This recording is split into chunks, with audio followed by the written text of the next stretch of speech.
Good Friday afternoon to you. Hope your weekend is off to a great start. Thanks for joining us on the Weekend Winners Edition. We have a buffet for Cleveland sports fans. Some Indians from down in Goodyear, Arizona. We'll talk Cavs with Chris Fedor as the NBA trade deadline closes in.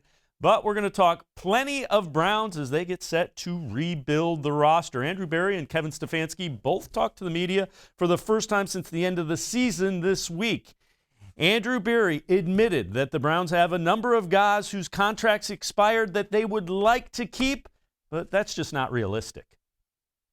That's the challenge of the job. It really is. And whether it's us or any of the other 31 teams, regardless of what your record was the previous year, there's typically a lot of turnover on NFL rosters. It's that's part of what the salary cap is designed to do. And it does make it a difficult challenge and a difficult puzzle. With our own guys, we typically take the approach where, we do have communication with them throughout the off season. It starts with their exit meetings after the season, then, with the reps of, all of our players that have expiring deals in January, and then we thought more as appropriate, this weekend and next, for the start of the new league year. So we pride ourselves on having, an open line of communication and as much transparency as possible. But it's an enormous challenge, right? We had a lot of guys that have expiring contracts that played significant roles for us and were a big part of our success. In an ideal world, you keep every single one of your players. I think we all know on this call that that's really, it's not possible from year to year. So those are certainly big decisions. The flip side of that is that the Browns have some flexibility. Well, let's welcome in Browns beat reporter for cleveland.com, as well as the pages of the Plain Dealer, Ellis Williams. Ellis, appreciate the time. Know you were on that call. When you heard Andrew Berry say that, what were your thoughts? What did you think? He sounds like a GM dealing with a winning football team filled with a roster of talented players. Browns fans may not be used to hearing it, but everyone from the Tampa Buccaneers to the Cleveland Browns and teams that were lost on wildcard weekend are dealing with the similar problem. It's just facts of the NFL. It's why building through the draft is so important. Free agency gets expensive, as Browns fans saw a year ago when Andrew Berry splurged on a tight end like Austin Hooper or right tackle Jack Conklin. Say what you will about those dollar amounts, they needed to get those players here in order to have the type of season that they eventually had. So it's just the nature of the beast in free agency. You overpay, which again is why you try. And Andrew Berry has talked in depth about this, talked in depth about it yesterday, about the value, the importance of building in-house talent, developing that talent, and then retaining said talent. And we don't know enough about how the Browns are going to continue to build this roster, but I'll continue to lean that when and if they can retain in-house talent and build player development-wise through their coaching staff, they're going to lean that way rather than overspending in free agent, because as he just laid out, it gets expensive quickly. Now, there was a tweet nationally that made the rounds from a head coach who said the next couple of weeks were going to be, quote, a massacre with veterans, being let go. Teams that are in favorable salary cap things will have some flexibility, and there will be some talent that's affordable. Fair to say that? I think it's 100% accurate, Dave. And just to calm Browns fans' nerves, I don't anticipate Cleveland being a team that surprises anyone. Like, let's just look what's already happened across the league, right? The Dolphins released Kyle Van Noy. A year ago around this time, they signed him to a 4-year, $52 million deal. 1 year in, he's gone. He was a captain on that team this year. Golden Tate of the New York Giants, another, a well-known name among football circles, talented, productive slot receiver. Of course, not a Hall of Fame guy, but someone who this past decade has made a name for himself. He's gone from the New York Giants. And that trend is going to continue. Again, I don't think the Browns are going to be guys like this, because when you look at cap casualties, you look at guys like Sheldon Richardson and Jarvis Landry. But the Browns aren't in a position where they need to cut those guys because they haven't signed a big name, haven't signed their quarterback to a big-time extension yet, or have an expensive running back or a top-end corner. You can get what I'm alluding to here, though, that the Browns are in a spot where they don't have to worry about cap casualties yet. And actually, I think it could be the reverse. They could benefit from finding some middle-tier veterans as this carnage and this chaos ensues over this next week to 10 days. Yeah, it'll be fascinating to unfold. Let's take a look at positional spending for the Browns. We'll kind of dissect where they're spending their dollars. And one thing that becomes apparent when you look at the defensive side of the ball, they are not spending a lot of money. Now, these are salary cap allocations. The number that you see before it is their position in the league. So 12th amongst defensive lines, 31st for linebackers, 23rd for defensive backs. Ellis, to me, this screams, boy, they're going to spend some money on the defensive side of the ball the next couple of years. You know what it also tells me, except I'm going to prove myself wrong when we talk about the offense, you get what you pay for. You get what you pay for in life, you get what you pay for in this league, right? 31st at linebacker, and I feel like the thing I've talked about most on this show, on podcasts, is what's going on with the Browns linebacker spot, right? We were doing it a year ago. We did it throughout the season. We're going to do it this offseason too. 23rd at defensive back tells me they've got a young draft pick they need to lock up and some one-year deals, which is exactly what happened. And then the most productive part of this unit, the defensive line, even though it's not as highly coveted or spent as other positions on offense that we're going to get to, it's still where they're going to allocate the most resources. Had Olivia Vernon not gotten hurt at the end of the year, I think he makes a big impact in the playoffs. They desperately need to find a way to replace him. But to your point, it tells me that they're either going to spend high capital improving linebacker or secondary, whether that's through free agency or the draft. Those 31st and 23 rankings, and then the correlating PFF grades or the film tape you want to match with those dollar amounts, show and make evidence that the Browns need to start allocating top dollar, top resource to those two spots and getting better across the defensive line. You can never have enough good edge rushers, and this team's desperate there too. Yeah, the concerning thing would be if you were spending a lot of money and your production was awful. So, their production wasn't great, but they're not allocating a lot of dollars to it. Let's take a look at tight end. This one surprised me a little bit, and as I thought about it more, it made more sense. So the Browns are second in the league, and, the Hooper, Njoku could be a guy. That's going to be a really tough call for Andrew Berry. He could be a guy that's a cap casualty. Browns are going to spend on their tight ends because they need them. They want to run, so you have to be able to run and block and catch the football from a tight end's perspective, and that usually will cost you money because that means you're a complete player. Yeah, that's exactly it. And it's a position that they rely on, that they need for this offense to function. This team has no interest in running 10 personnel with 4 receivers on the field, no tight end. They want at least 2, for the most part. And if they're in 11, they want to be able to switch and keep fresh who that one tight end is. And that breakdown makes sense to me. You look at the Eagles, they have Zach Ertz and Dallas Goedert. Not that it was successful this season, but they won a Super Bowl with that pairing. Travis Kelce speaks for himself. And then they're the Tampa Buccaneers. Everyone saw them win a Super Bowl with Gronk, Cameron Braid, and people forget that O.J. Howard, a first-round pick, I believe towards Achilles about midway through the year this year. But he's a talented young player who's worthy of that first-round dollar amount, a lot like David Njoku. So I agree. It's going to be interesting to see how this tight end room breaks down with the Browns. But I think we can, again, follow the money and assume and accurately assume that they're going to spend money at that tight end room because this offense doesn't function without it.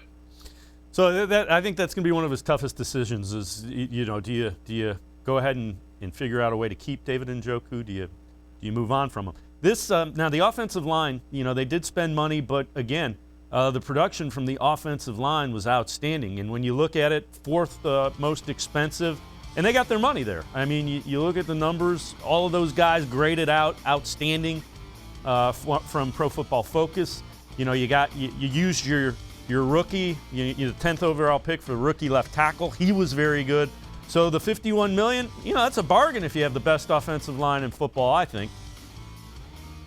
Couldn't agree more. Not only is it the best offensive line in football, Pro Football Focus in late January came out and said that the Cleveland Browns had their highest rated both pass blocking and run blocking offense in their recorded history. I don't think we spend enough time or appreciate enough what that truly means, that this offensive line from either run or pass, just as a collective unit, was the best that Pro Football Focus ever tracked. It's a testament to accurate decision-making, first around this time of year a year ago by signing Jack Conklin. It's again, a hit by Andrew Berry in the first round, nailing Jedrick Wills. And then your previous players paying off that were already in-house. We know what Joel Bitonio and J.C. Tretter could do, but then Wyatt Teller taking that level up, as I call it, that jump into really a stratosphere that no one expected. It's a testament to him, Bill Callahan, Kevin Stefanski, Andrew Berry. You get what you pay for, and really this is a bargain, like you said, being the fourth most expensive offensive line, but playing in really a tier of its own. Yeah, and you know, they're all guys that are not past their prime. They're approaching or in their prime, or some of them, you know, will be getting even better in the case of Teller and Jedrick Wills as well. Let's take a look at wide receiver. This is one we've talked about a lot. Browns have a lot of money tied up in that wide receiver room. It's, again, I don't think that's where it will be long term, but right now, third most. I get it, but I think this will be adjusted, maybe not this year, but in the years to come. Yeah, this is the only example on the roster where you're not getting what you pay for. You know, you see those numbers and you can correlate where those top receivers are. You see the Bills, and that makes you think of Stephon Diggs, the Chargers, and Keenan Allen. And when you look at the Browns, Odell Beckham Jr. still is that name, but every fan, everyone around football knows that the issues that he's had here with Baker Mayfield, all on the field stuff, of course, just with timing and figuring out how to integrate him into this offense. Quite frankly, and I've been on the record as saying this, that I think when Odell Beckham, if he returns to this team in week one, they're going to hit the ground running. I think that they just needed time and a bye week to figure out what worked best for Baker Mayfield, and not having Odell Beckham Jr. there means he wasn't able to grow with this offense. I could be wrong. I could have egg on my forehead again for really the third season saying Odell's going to work in Cleveland, and then we're talking about trade deadline stuff. So I agree, this is not a long-term solution, and fans shouldn't expect the Browns to be in the top 5 of receivers paid most likely. But if we're talking 2021, I want to see, and I'm excited for what this offense could be with the fourth most expensive receiving group that is led by Odell Beckham Jr. Yeah, I agree. And the thing to keep in mind, you know, Beckham got hurt, so that's not a fair assessment. He didn't have time to get, you know, on the same page in Stefanski's scheme with Baker Mayfield. So let's see what that looks like, and hopefully they even get a training camp to work through that. Ellis and I are going to take a quick time out. We've given you kind of the lay of the land for the Browns as far as the roster goes, where they're spending money. Let's take a look at some guys the Browns may be looking at in free agent. We start on the offensive side of the ball, the Weekend Winners Edition. We'll be right back. Ellis Williams and I talking Browns roster when we return.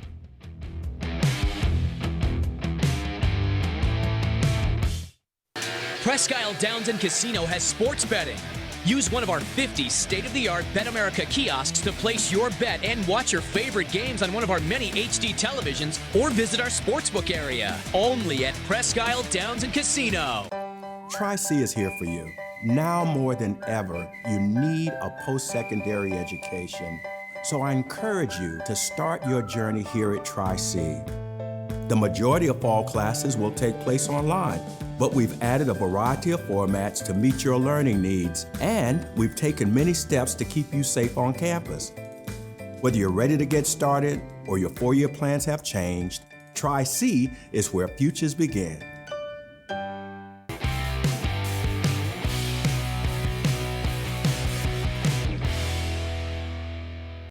Weekend Winners Edition continues. We can talk about the Browns building out their roster. The salary cap will be lowered across the NFL throughout 2021. That presents some problems. Now, Browns are in pretty good shape. They still have room under the cap, but Andrew Berry admitted that the lower salary cap will affect the Browns not only in who they can go out and chase in free agency, but what they can do in terms of extending their players' contracts for long-term deals. It will. It's a good question, and it will. I think if you look at league-wide, the available cap dollars, it's like 40% what it's been in the 40% of what it's been in the past. Look, a year ago this time, generally speaking, I think everybody across the league thought the cap would be around 210, and we're likely $30 million north of that.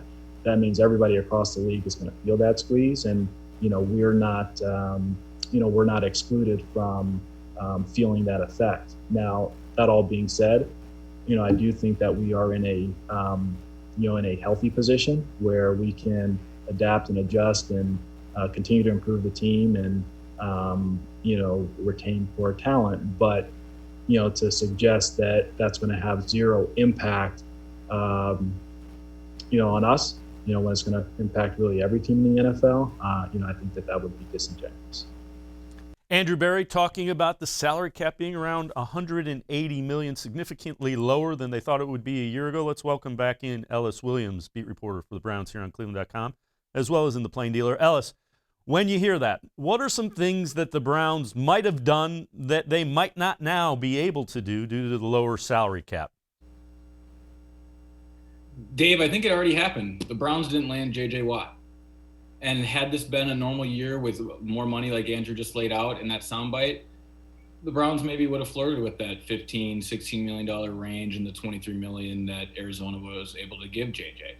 When they didn't land him at first, I was a little emotional, just being that, I think he would have been such a good pairing with Myles Garrett. I wanted to see it live. I was kind of foaming at the mouth, if you will, with excitement of what that pairing could have been. But when you pull back and you really consider what Andrew just said, it makes a lot of sense that waiting and slow playing this free agency rollout might be most beneficial to a team like the Browns. So you're asking me what moves they may not be able to make. I gave you that. What this does open up for them, I think, is an opportunity, again, to slow play. Because what happened with J.J. Watt, I think, is a good example of really the crux of free agency, the conundrum of free agency, the instant gratification of free agency.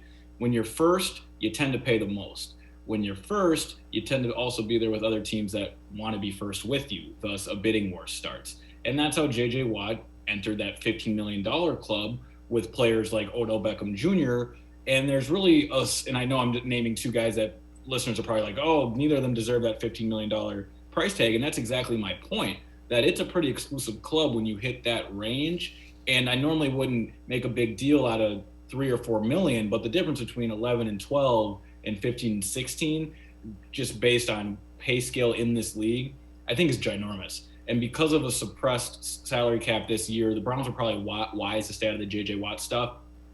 And again, for the third time now, I'm saying they can slow play this free agency rollout and land a guy of J.J. Watt's caliber, whether that's on the defensive line or elsewhere, perhaps even maybe a little better, a little younger, for probably $4, $5, $6 million cheaper. In the long run, I think this is going to work out for the Browns because they aren't overly aggressive and they're very self-aware of the salary cap situation going on around them. Yeah, I'll give you even a more concrete issue. The difference between $4 and $5 million may be a veteran safety that you can use and play effectively in that defense, or a linebacker. It's going to be that kind of deal that you're able to get with a guy that can play, because nobody's going to have the type of money to throw around that they normally do. The other thing that's important to note, because there is a new league contract for television that's going to be in the billions more, with a B, billions, they expect the salary cap to jump back up to like 227 and a half.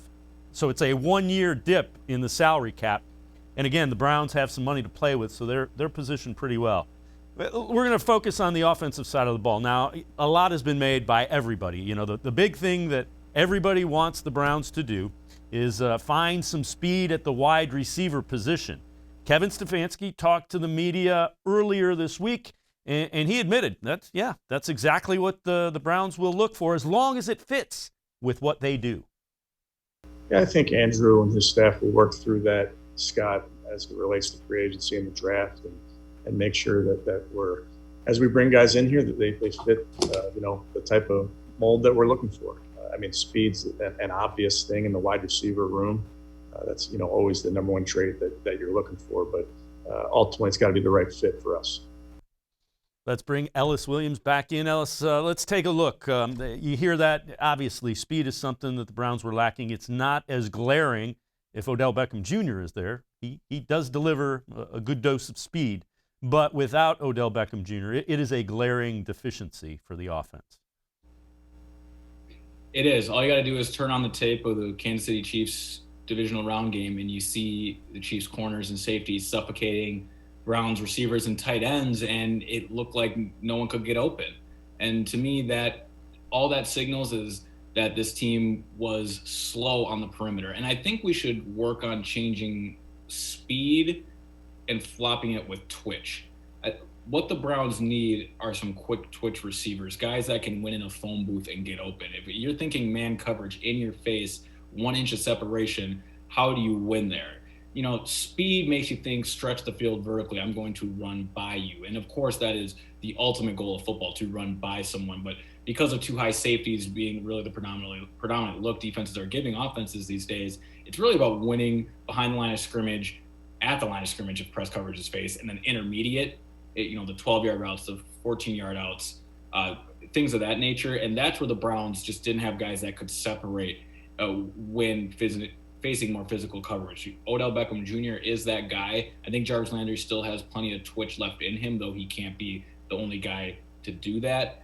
Someone like Rashard Higgins can win technically, but they don't give you the play-by-play separation that you're looking for. And I think they just are looking for a guy that can provide some gadget plays too, and make defenses play more sideline to sideline than just suffocating the middle of the field and not really worrying about the outside. So yes, it is speed, but more specifically, this team needs some quick twitch receivers to pair with Jarvis Landry. Well, there are some free agents that are out there.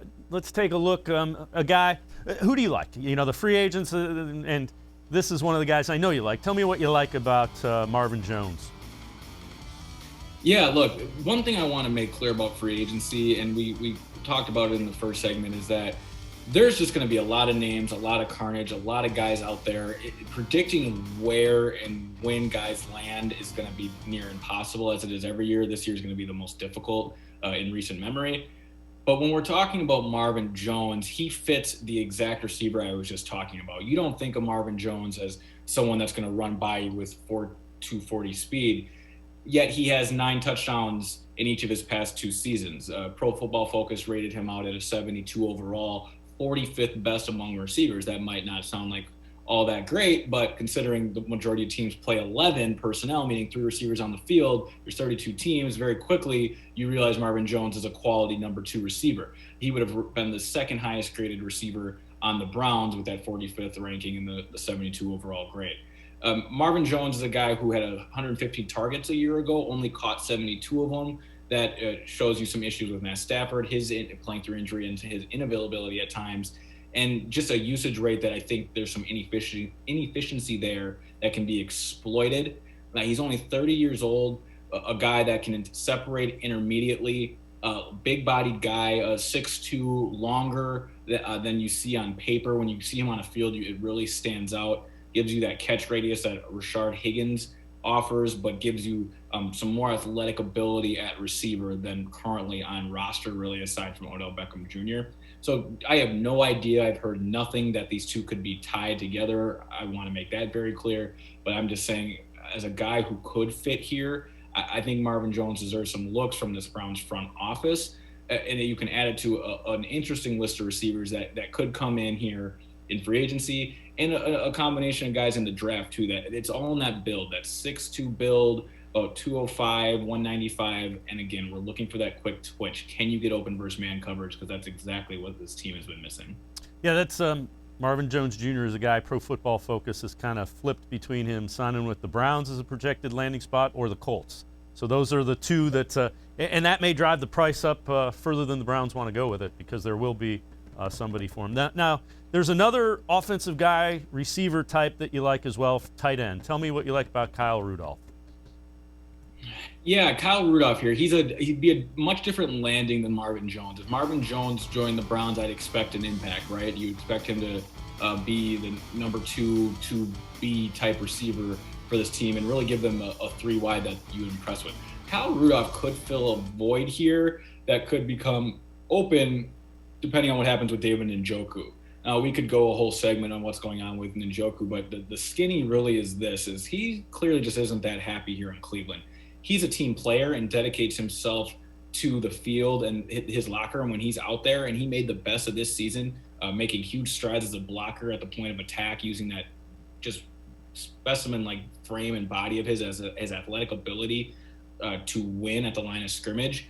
But he didn't put up tight end 2 numbers this year. and he wants to eventually get paid like a tight end one, like he was drafted, in the first round out of Miami. He wants to be the focal point, or at least a key component of an offense, and not just really a afterthought blocker, despite being valued in the coach's office. So if Njoku departs because of a cap casualty, or it's just time to part ways, and Andrew Berry can find some compensation for him, a round 2 or round 3 pick, then you have a void to fill, right? This team's not going to go into week 1 with Austin Hooper and Steven Carlson and Harrison Bryant as their only tight ends.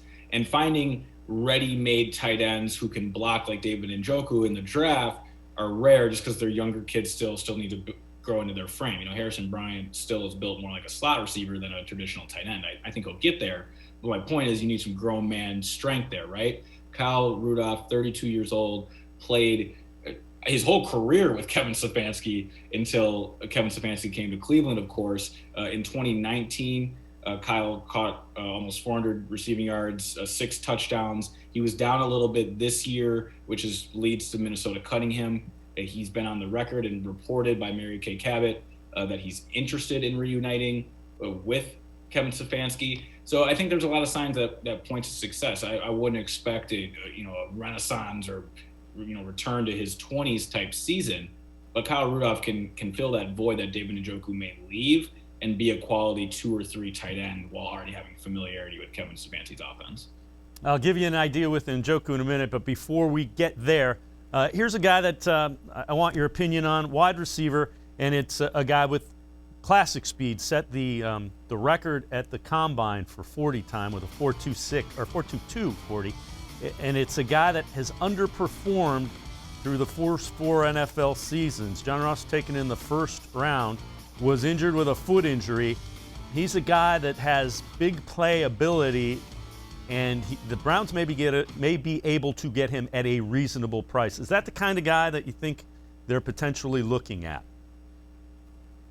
Your last part of your clause there was the key part, the right price. I'm not going to sit here and talk a lot about John Ross's on-field production. As that graphic showed, there's not a whole lot of it. Who he was coming out of college being the burner. I worry with guys like that about their intermediate route running, their dedication to the position, yada, yada, yada. And those stereotypes may not be fair to a guy like John Ross. Because he hasn't put that professional tape on film yet, I haven't been able to study him much, right? Which is why the price point is everything. If you can bring him in at a Rashard Higgins-like number that Higgins got a year ago, the type of prove-it deal, under $2 million, 1 year type of thing, why not? There's not a lot of risk there. Andrew Berry talked yesterday about how much price point comes in to evaluating players that fit either scheme or upside athletic ability. John Ross, to me, would be the perfect example of a guy that would fall into perhaps not the best scheme fit. Like, he can run straight. I don't think you're going to trust him behind the line of scrimmage. He just hasn't been asked to do a whole lot in his career. I don't really know if even NFL coaches know exactly what he can be yet, which is why the price point is so important. So again, under $1 million, 1.2, 1.8, something like that on a 1 year deal. Why not? I don't know the market John Ross has. Perhaps he waits all the way until, July, August, a lot like Rashard Higgins, and he joins. But if he signs early, that means he's probably getting a 2 year deal with, 2 or 3 million per, and perhaps higher, 3 or 4 million per. And I don't see why the Browns would be interested there when you can focus your priority on already what is probably going to be a more filled wide receiver room than we're giving it credit for. And then perhaps they add another body in the draft, and now you're looking at 5 to 6 guys you already like anyway, excluding John Ross. Ellis and I will flip sides of the ball. We'll talk defense when the Weekend Winners Edition continues. Stay with us.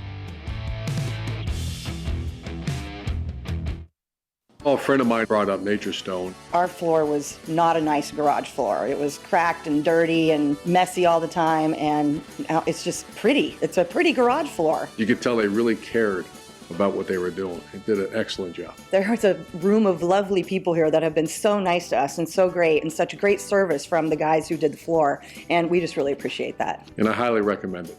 Schedule your free cost estimate today at naturestone.com. It's not just a floor. Wow, it's Nature Stone. There are tastes we remember. Every smell brings the happiness of times gone by.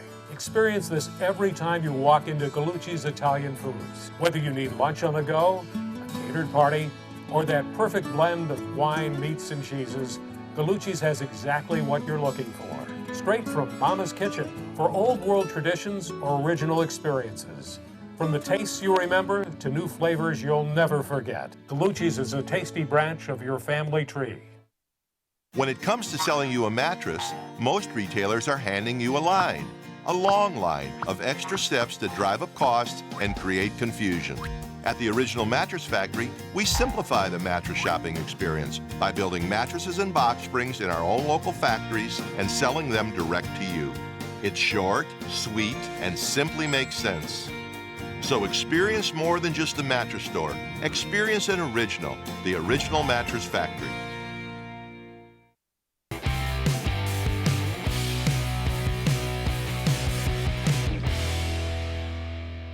The Weekend Winners edition continues. We continue to talk free agency. Ellis Williams, Browns beat reporter from cleveland.com, as well as the pages of the Plain Dealer. Ellis, let's flip sides of the ball. Let's look at those edge rushers, trying to pair somebody with Myles Garrett. And there are a couple of guys you like. We're going to start with Ngakoue. Tell me what you like about him, and tell me what you think the Browns see in Ngakoue. Yeah, Yannick Ngakoue is a player that really, since leaving Jacksonville, just needs to find a home. Only 25 years old. He had played last season both for the Vikings and the Ravens. And he's a guy that the Browns were circling a year ago, right before the Vikings acquired him. Mary Kay Cabot has reported, well as she always does, that Yannick was switching agents. It became just kind of a messy situation, and the Browns ended up losing out on that. And then when he was dealt to the Ravens, it was just another thing where the Browns stayed out of it. But all that went by was a year, right? And teams can circle back, and players can be in a quote-unquote better place and just have a better idea of where to call home. And Cleveland could be a place like that for Yannick. Now, again, and just I want to set the precedent now as we go through this. I'm not reporting anything. I have not heard anything on this. I'm just telling you what fits could work for these said players. And Yannick is a guy who makes sense in Cleveland, both scheme-wise. He's a traditional defensive end that you can put his hand in the ground and play an end to bookend the other side with Myles Garrett. And he's a guy who has got the youth opposite of J.J. Watt, someone you could build long-term next to Myles Garrett. Another guy is a guy in the division, Carl Lawson. Now, the Bengals may end up franchising him. They got a couple weeks still to decide that. But again, this is a guy that's young, 4 years into the league. What do you like about him? What do you see from him? I love Carl Lawson. I actually like him more than Yannick Ngakoue. I think he's got a diverse bag of moves to get after the quarterback. A guy who really just playing in Cincinnati, you haven't been able to hear about over the past few years because they've been struggling. But slowly, Cincinnati's been building a pretty talented defense, and I'd be surprised if they let him go. It'd be a huge blunder if they did let him walk for nothing. A franchise tag seems to make sense. Keep him there for another year, try to figure this out. But if for any reason he becomes available, I think you're landing a top 15 edge rusher under the age of 30, and you're also making a division opponent weaker, which will be a theme with someone else we're talking about. But when you can take care of two things at once there, it would seem like a no-brainer to me. I just don't know how available he actually is. Let's look at guys that are a little bit older, and some of these guys are coming off injury, so you might be able to get them, on a deal, especially with the salary cap being what it's going to be this year. First one I'm going to start with is Melvin Ingram from the Chargers. You see, knee injury, only played 7 games. He's on the other side of 30, but if you can get him at a reasonable rate, it's not too long ago that this guy was a Pro Bowler 3 consecutive years. Yeah, that's all accurate, and it makes a lot of sense. I'm going to push back on Melvin Ingram, and really as a point for Browns fans to understand this when it comes to the type of edge rusher the Browns are looking for. If you look at Melvin Ingram, that graphic just put up 6'2", 250, right? Myles Garrett is about 6'4", 272. Okay, that's he's a freak of nature. Let's be more realistic. All right, well, Olivier Vernon is 6'3", about 255, 260. So you can see where I don't think that Melvin Ingram matches with the type or the prototype edge rusher that they're looking for. I could be wrong, and there are guys who are undersized who can play traditional defensive end and still be productive. Again, though, he's on the wrong side of 30. I think undersized for exactly what the Browns are looking for. So I just don't think the match would make sense. But again, numbers matter, and if it's a waiting game and Melvin Ingram, due to injury, is a guy who can't find a spot and the Browns can swoop in on a one-year deal, we saw that be a theme last year with veterans, and perhaps Ingram lands in that group. And again, we're going to look another guy that's coming off an injury that is kind of a hybrid. This guy from the Steelers, in Bud Dupree. Now, Dupree suffered a torn ACL. It came out earlier this week that reports from his camp are that he will be ready for training camp. A little bit bigger. He's kind of a hybrid defensive end. You see 8 sacks, 8 tackles for loss in 11 games, playing opposite J.J. Watt's younger brother, T.J. Watt. So he was kind of that bookend that was a terror. And, Browns fans saw that earlier in the year when they played them. Bud Dupree. Yeah, that ACL tear in Week 12 is a bit concerning. You usually want 9 months to a year. I know reports say they'll be ready. There's not many reports that would say otherwise of players coming back from injury. Those are usually put out by the agents trying to generate good press and drive up those free agent offers and deal with the medical stuff later. But again, this is just an ACL injury, and we're blessed to live in a time where I can say that, just an ACL injury. Of course, there used to be a time 20 years ago when these things were devastating. Nothing to worry about anymore. You pointed out the size of Bud Dupree. For that reason, I would be very intrigued with the Browns bringing him in. He came out of school as a defensive end, a traditional on the hand on the ground edge rusher. The Steelers, due to his versatility, were able to just stand him up and play him as a stand-up edge rusher, meaning he's versatile. He can do it all. He's played in multiple systems. I think he's going to attract, that $12, $13 million range. It's a tough spot to be in. If the cap was higher, to go back to answer your question, like what players made the Browns avoid due to the cap being lower, this might be another one of them. Like I said, J.J. Watt was, just because it might not be worth the risk with a lower number and coming off injury. But you can't discredit the production. You can't discredit his size and the natural fit he'd be next to Myles Garrett. All right, another guy, and this one you're not gonna like the size on this one either. Hassan Reddick from the Cardinals is listed as a linebacker. Having said that, he was playing inside. They moved him back outside this year, and he got after it with 12.5 sacks. So that 12.5 sacks was after they decided, he was really effective as an edge rusher in college. Maybe because he's 6'1", we can just put him at edge and let him get after the quarterback. And he had 12.5 sacks. So he was played out of position in Arizona. Again, he's only done it for a year, which would lead you to believe the dollar figure won't be nearly as high as maybe that production would be otherwise.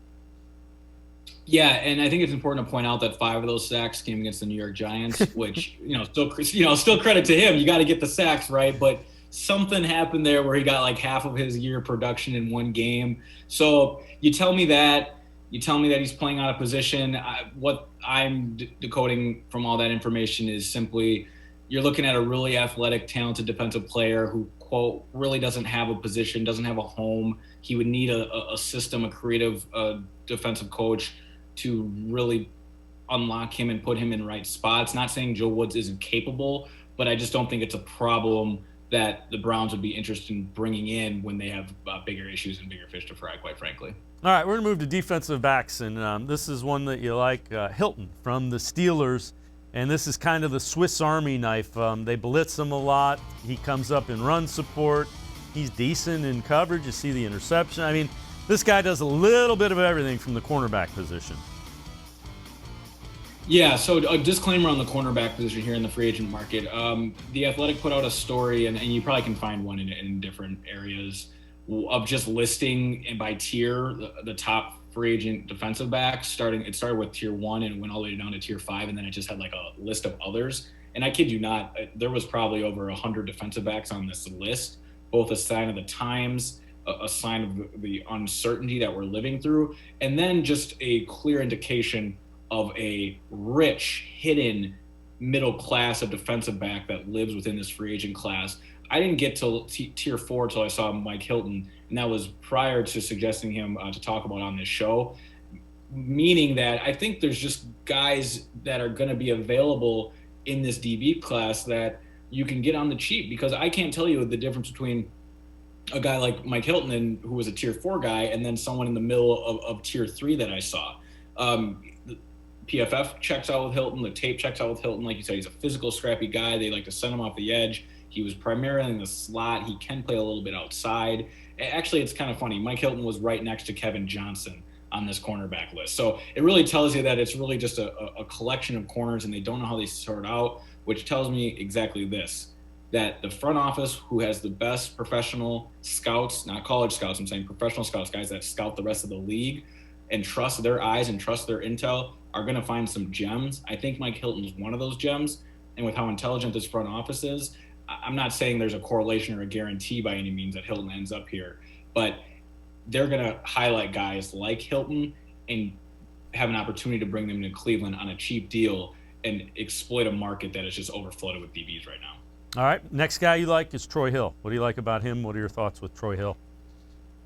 Yeah, Troy Hill, another guy that lands right in that middle class to even lower middle class type of player.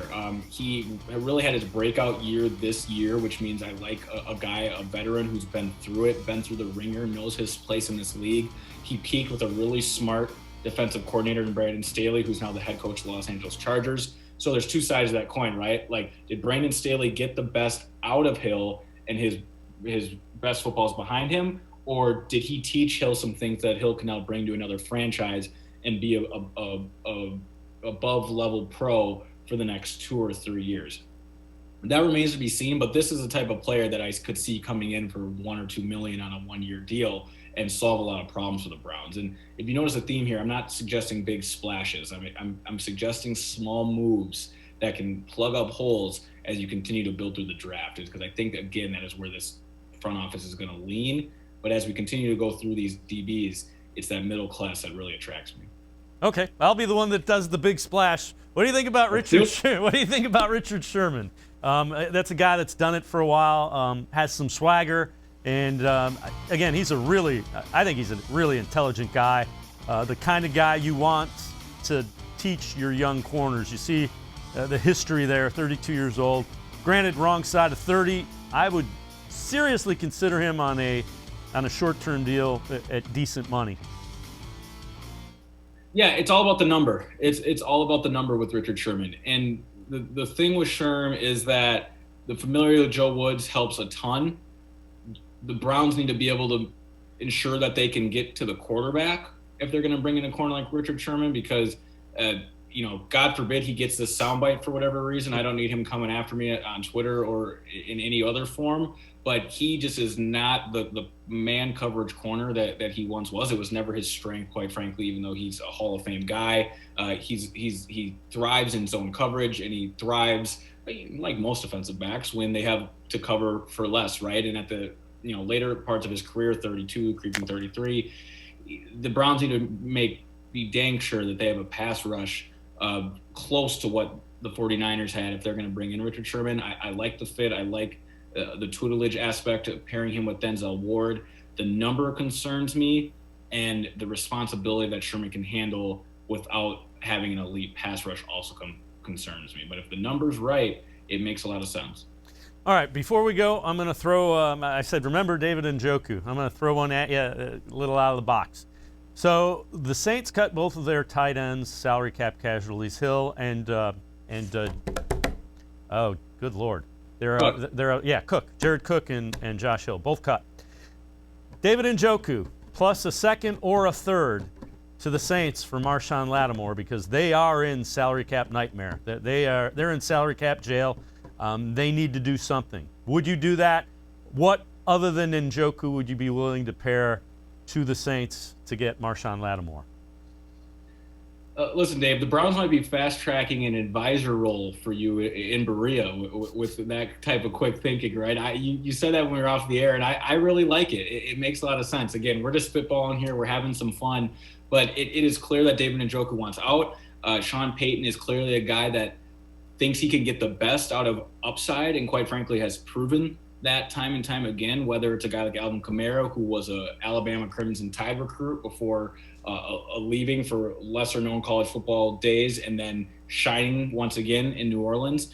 Taysom Hill, Jameis Winston, he brings these guys in who are projects and then thinks that they can shine. And that's his ignorance. It's his earned ignorance, and it's usually quite accurate. I think he would be enthralled with a guy like David Njoku. I think it'd be fun to see what Sean Payton could do for David Njoku. And if the Browns could benefit by only getting rid of let's say a third round pick, they have an extra one of those, and then land a home area guy like Lattimore and secure him with Denzel Ward. I really like the move. Again, we're just having fun. We're just spitballing. I've heard nothing on this, but I think it's a great thing to bring up, and it really highlights and emphasizes the chaotic free agency we're about to endure, and really all the way up through the draft, because that could be a draft day trade for all we know.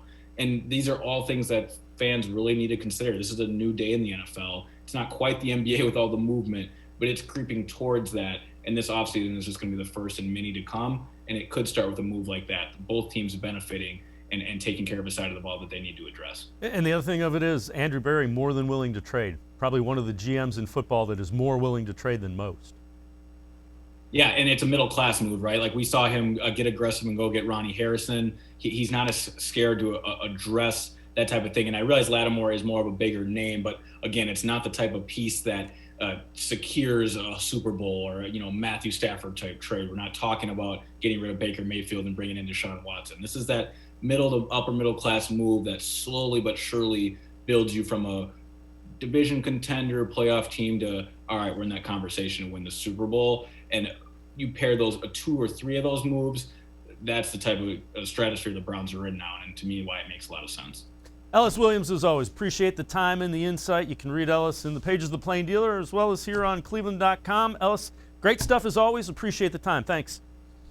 Always a blast. Thanks, man. All right, Ellis Williams, Browns beat reporter. We're going to switch gears a little bit. We're going to go Cavs. Cavs had a winning streak, stopped a couple days ago. Trade deadline creeping in. Cavs beat reporter here on cleveland.com as well as in the Plain Dealer. Chris Fedor, straight ahead when the Weekend Winners Edition continues. Stay with us.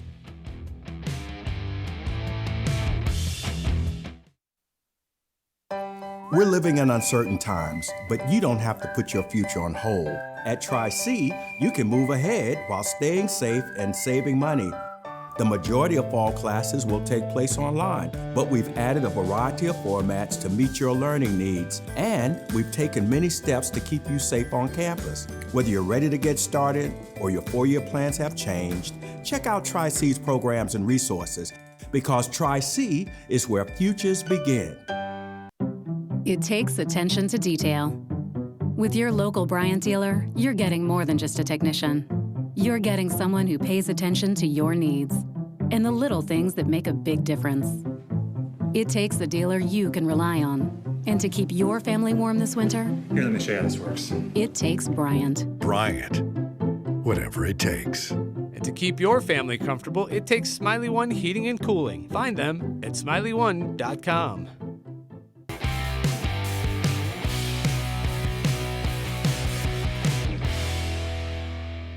Welcome back to the Weekend Winners Edition. Cavs on the All-Star break lost their last game before the break by 3 to the Indiana Pacers. Before that, they had won 4 in a row. If you go back to the games before the 4-game winning streak, the Cavs actually had lost 10 in a row.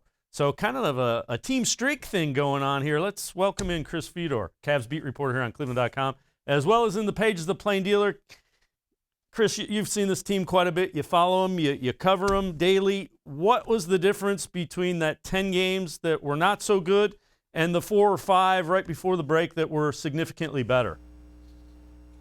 Dave, I think a couple of things. I think the first thing that you have to talk about is the level of competition. I mean, the Cavs had probably the most rigorous stretch through those 10 games that any team in the NBA is going to face all season long. You're talking about, in February, 11 of 14 teams that they played against being playoff caliber opponents. And I think their quote unquote most winnable game during that stretch was against the Phoenix Suns, who are now one of the best teams of the Western Conference suddenly. So it was just a really, really tough portion of the schedule that the Cavs had to go through. They went through it minus some critical players, including Larry Nance Jr. At the time that they were going through it, they weren't able to practice because the schedule was just so grueling. So I think there are a lot of different factors tied into it. And on top of all of that, Dave, this is a young, growing team that is relying so much on youth. They've got 4 guys in their regular starting lineup that are 22 years old or less.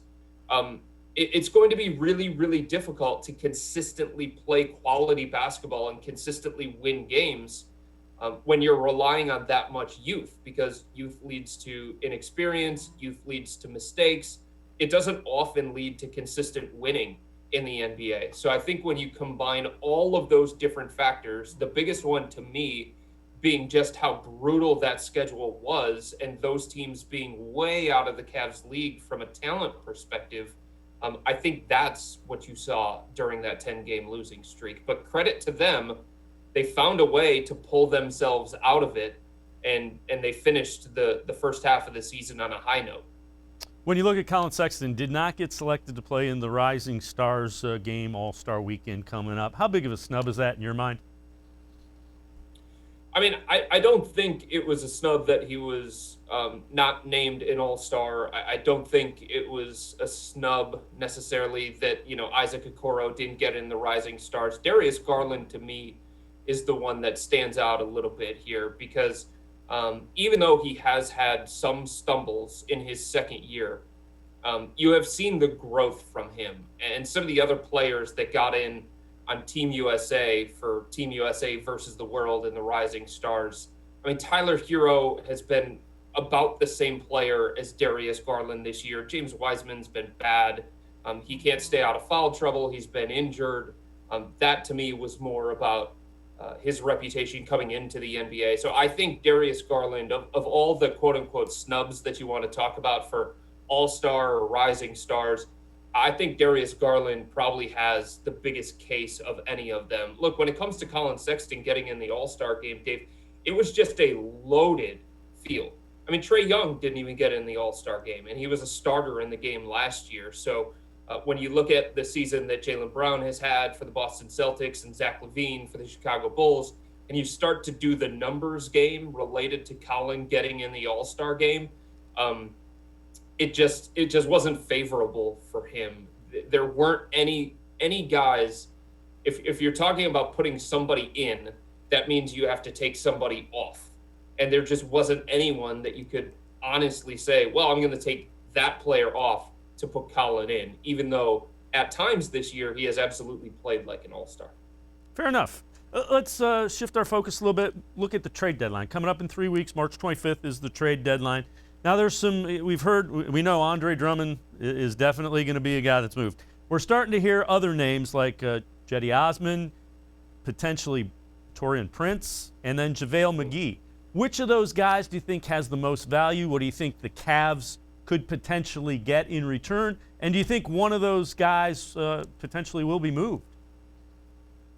This may sound strange, Dave, but I think when you talk about what teams around the NBA are looking for and what they need, and given his contract, I think JaVale is going to be the easiest one for the Cavs to move. It's only a $4.2 million contract. It's an expiring deal, and there are a bunch of teams around the NBA, Toronto, Boston, Brooklyn, the Los Angeles Lakers, the Dallas Mavericks, the Miami Heat. All of those teams are looking for a big guy. Because if you think about the road in the Eastern Conference, it may have to go through Joel Embiid and the Philadelphia 76ers. If you think about the road in the Western Conference, it probably has to go through the Los Angeles Lakers and their big front court with Anthony Davis. So a lot of these teams are looking at it saying, okay, like, we need more size. If you're a team like Brooklyn and the only center that you really have on the roster after trading away Jared Allen is DeAndre Jordan, you probably don't feel very comfortable about your interior presence.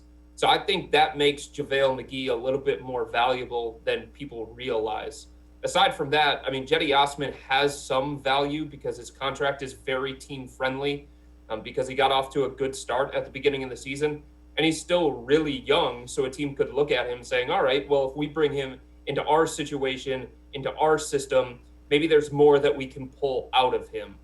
In saying that, none of those guys are really considered core pieces of the Cavs moving forward.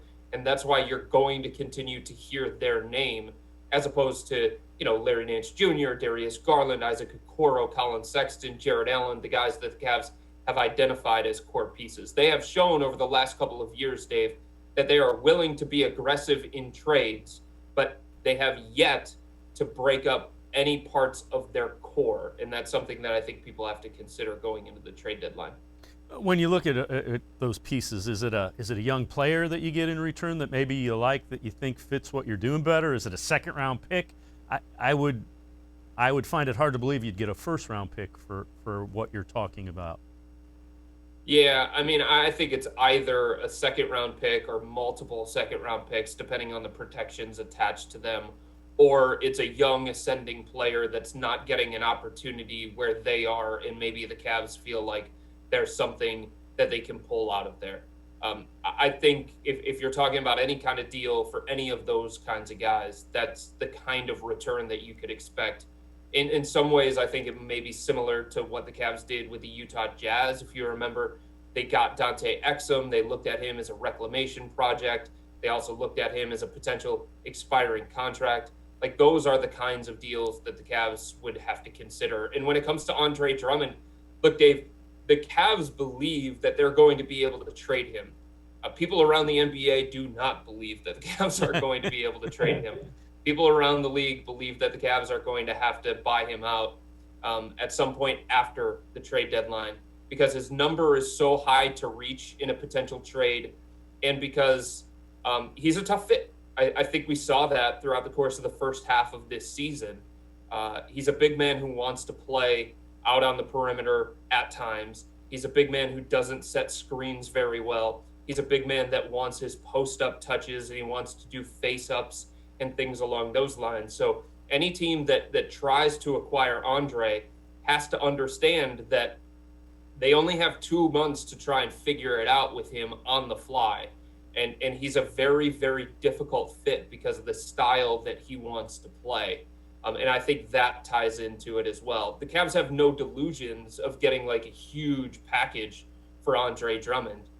They know what they gave up in order to get him, and they know if they're going to trade him, they're going to get some kind of package like that, expiring contracts and a future pick that has really no value, because that's just the way that the rest of the NBA views Andre Drummond at this point.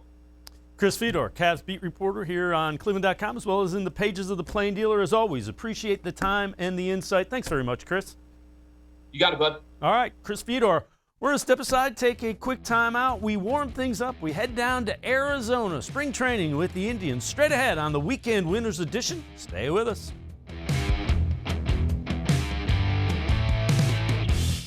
Shelley, our garage floor is just awful. I know. We really need Nature Stone.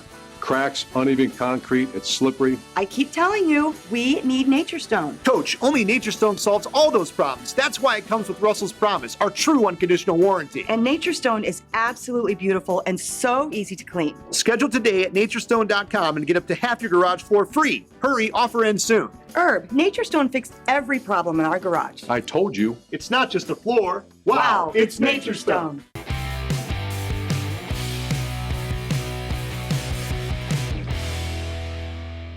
Welcome back to the Weekend Winners Edition. I'm Dave Bacon. We turn our attention to baseball. Indians out in Arizona getting ready for the season. And the Indians figured to have a very young but talented pitching staff. They are also trying to sort through things as far as the offense goes. The Indians have a number of young guys they've acquired via trade. Guys like Josh Naylor, who was acquired in the trade with Mike Clevenger going to the Padres a season ago. Naylor is off to a pretty good start down in Arizona. He is 2 for 3 in the early going, 2 doubles, 3 runs batted in. Naylor is only 23 years old. He was the 12th pick overall in the MLB draft in 2015 and is trying to build on the success he had last year in the playoffs against the Yankees when he was 5 for 7 with 3 runs batted in the series. I'm trying to carry that kind of confidence and that mindset that I had those few games into next season or this season, and just grow from there, have that approach, be very disciplined and just, have that winning mentality. When you face, an amazing team like the Yankees with phenomenal players left, right, and center, like you're facing studs all over the field, you really have to focus because focus and just really stay locked in because of how good they are. And, one wrong move by you, they can execute something else. You know what I mean? It's like you really got to play hard, smart, because teams like that, I don't know, they're that good.